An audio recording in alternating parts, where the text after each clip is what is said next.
Hi there guys, welcome back. This is Kishore here, founder and CEO of Trade Achievers. So இந்த வீடியோவில் நம்ம என்ன பார்க்க போகிறோம்னா நம்மளோட பார்ட் 2 ஆஃப் ஃபாரெக்ஸ் வீடியோ தான் பார்க்க போகிறோம். ஸோ லாஸ்ட் டைம் வந்து ஃபாரெக்ஸ் ஸ்கேம் பற்றி ஒரு வீடியோ போட்டிருந்தேன் நான், லீகலா இல்லீகலா அப்படின்ட்டு. ஸோ இந்த இதில் வந்து ஃபாரெக்ஸ் ஸ்கேம்ஸில் அதை பற்றின நிறைய கேள்விகள் வந்திருக்கு. ஸோ அதனால் இது ஒரு Q&A செஷன் மாதிரி நிறைய வீடியோஸ் பண்ணலான்னு இருக்கும். ஸோ அதோட சீரியஸ் இன்னும் கண்டினியூ ஆக போகுது. ஸோ ரெகுலராக பார்த்துட்டே இருங்க. ஸோ இதில் நம்ம சப்ஸ்கிரைபர் சில பேர் கேட்ட கேள்வி என்னென்னா, சார் நீங்கள் லீகலா இல்லீகலான்றதை பற்றி பேசிட்டீங்க, தெளிவாக சொல்லிட்டீங்க இது இல்லீகல் தான்ட்டு. பட் இருந்தாலும் சில கம்பெனிஸ் ஃபாரெக்ஸ் புரோக்கர்ஸ் பார்த்தீங்கன்னா இந்தியாவில் ரெஜிஸ்டர் ஆகிருக்கு அப்படின்ற மாதிரி ஒரு கொஸ்டின் கேட்டிருந்தீங்க. அவங்கக்கிட்ட இந்த நம்பர்ஸ் எல்லாம் இருக்குது, இந்தியாவில் ரெஜிஸ்டர் பண்ணி அவங்க கம்பெனி வச்சு பண்ணியிருக்காங்களே, அது வந்து அப்போ லீகல் இல்லையா அப்படின்ற மாதிரி கேட்டிருக்கீங்க. ப்ளஸ் ஏன் அவங்கள கவர்மெண்ட் தடுக்கலை அப்படின்ற மாதிரி கேட்டிருந்தீங்க. ஸோ முதல்ல ஒன்று புரிஞ்சுக்கோங்க, இப்போ ஒரு ஃபாரினில் இருக்க கம்பெனி வந்து இந்தியாவில் பிஸ்னஸ் பண்ண வராங்கன்னா, ஸோ ஃபார் எக்ஸாம்பிள் வச்சே ஒரு ப்ரோக்கரே இருக்கட்டும், ஒரு இன்டர்நேஷ்னல் ப்ரோக்கரு, ரெகுலேட்டட் பெரிய ப்ரோக்கர் தான், அவர் இந்தியாவிலையும் பிஸ்னஸ் பண்ண வர்றாருன்னா, இந்தியாவில் வரும்போது எவ்வளோ பெரிய ரெகுலேட்டட் ப்ரோக்கராக இருந்தாலும் இந்தியாவுக்குள்ளே இந்தியன் ரெகுலேஷன் படி he cannot do it legally. இதுதான் ஃபேக்ட். ஸோ அந்த ஒரு பெரிய கம்பெனி வந்து இந்தியாவில் லீகலாக பண்ணுறாங்கன்னா கிடையாது. அவங்க ஆஃபீஸ் எதுக்கு வச்சுருக்காங்கன்னா பேக் அண்ட் ஆஃபீஸாக வச்சுருப்பாங்க. அது என்ன மாதிரி இருக்கலாம்னா கால் சென்டராக இருக்கலாம், சப்போர்ட் டீமாக இருக்கலாம், இல்லை டிஃப்ரெண்ட் கஸ்டமர் சர்வீசஸ்ன்னு வச்சுக்கோங்களேன். ஸோ இந்த மாதிரி நிறைய விஷயத்துக்கு அவங்க இந்தியாவில் டீம் வைக்கலாம். பிகாஸ் உங்களுக்கு காஸ்ட் எஃபெக்டிவாக இருக்கும், plus labour charges will be low. இப்போது லட்சே ஒரு யூகேயில் இருக்க ஒரு கம்பெனி வந்து சப்போர்ட் டீமை வந்து யூகேயில் வைக்கிறதுக்கு பதில் இந்தியாவில் வச்சா அவங்களோட காஸ்ட் எஃபெக்டிவாக இருக்கும். ரெண்டலாக இருக்கட்டும், ப்ளஸ் ஆவரேஜ் சேலரி பார்த்திங்கனாலும் கம்மியாக இருக்கும். ஸோ அதனால் இங்கே வைப்பாங்க. அந்த இதுக்காக தான் கவர்மெண்ட் ரெகுலைஸ்டாக அவங்களுக்கு கொடுத்துருக்காங்களே தவிர ஃபாரெக்ஸ் ப்ரோக்கிங்கு இந்தியன் சிட்டிசன்ஸ் கிட்டேருந்து நீங்கள் ஃபண்டு வாங்கலான்றதுக்காக கொடுக்கல.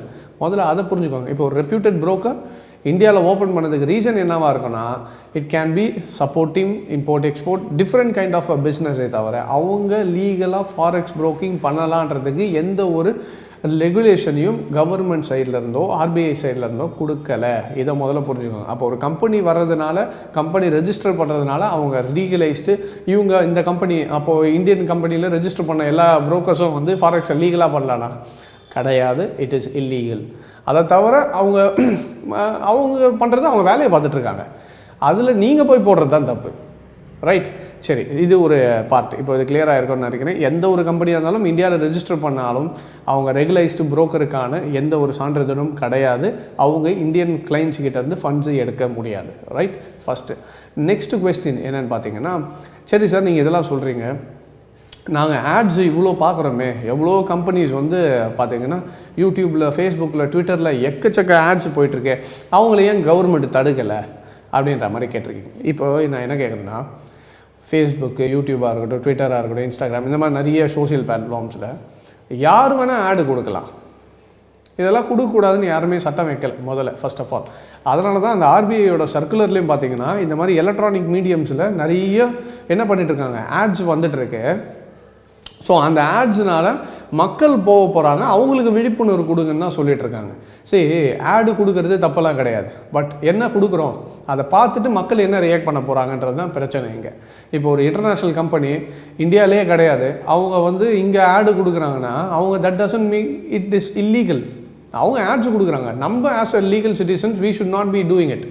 ஸோ இதுதான் அங்கே இருக்கிற ஒரு விஷயம். ஸோ அதனால் ஆடு வர்றதுனால அது லீகல் கம்பெனி, கவர்மெண்ட் அவங்கள விட்டுட்டாங்க அப்படின்லாம் அர்த்தம் கிடையாது. என்றைக்காவது ஒரு நாள் மாட்டாங்கன்னா அதை கேன்சல் பண்ணுவாங்க. நெக்ஸ்ட் ஸ்டெப்பு என்ன பண்ண முடியும்னா, கம்பெனியை என்ன சொல்கிறது, கான்ஃபிஸ்கேட்லாம் பண்ண முடியாது.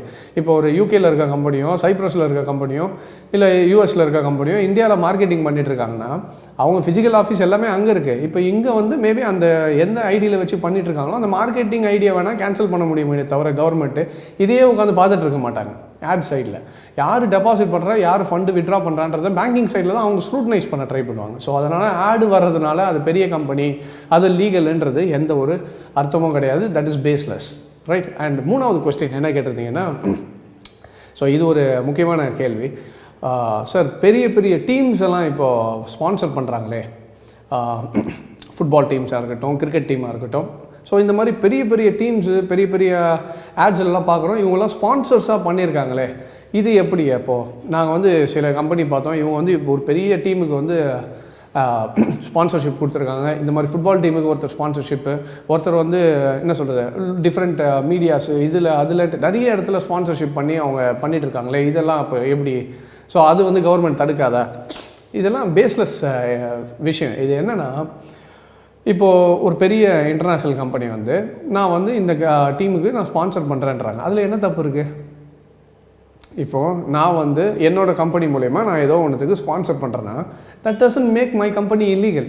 நான் வந்து இன்டர்நேஷ்னலில் ஒரு பெரிய புரோக்கர். நான் என்கிட்ட காசு இருக்குது, என்கிட்ட பல லட்சம் கோடி இருக்குது, நான் வந்து ஸ்பான்சர் பண்ணுறேன். அதில் என்ன தப்பு இருக்குது? அதனால் ஓகே, இந்த கம்பெனி வந்து இந்த டீமுக்கு ஸ்பான்சர் பண்ணிட்டாங்கன்றதுனால உடனே அந்த கம்பெனி வந்து லீகலாக ஃபாரெக்ஸ் ப்ரோக்கிங் வந்து இந்தியாவில் பண்ணலான்றதுக்கு எந்த ஒரு அத்தாட்சியும் கிடையாது.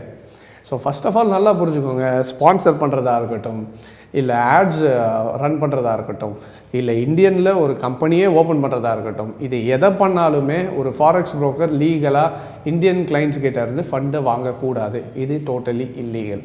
ஸோ இது புரிஞ்சுக்கிட்டிங்கன்னா போதும். ஸோ அதனால தான் இந்த கொஸ்டின்ஸ்லாம் கேட்டிருந்தீங்க.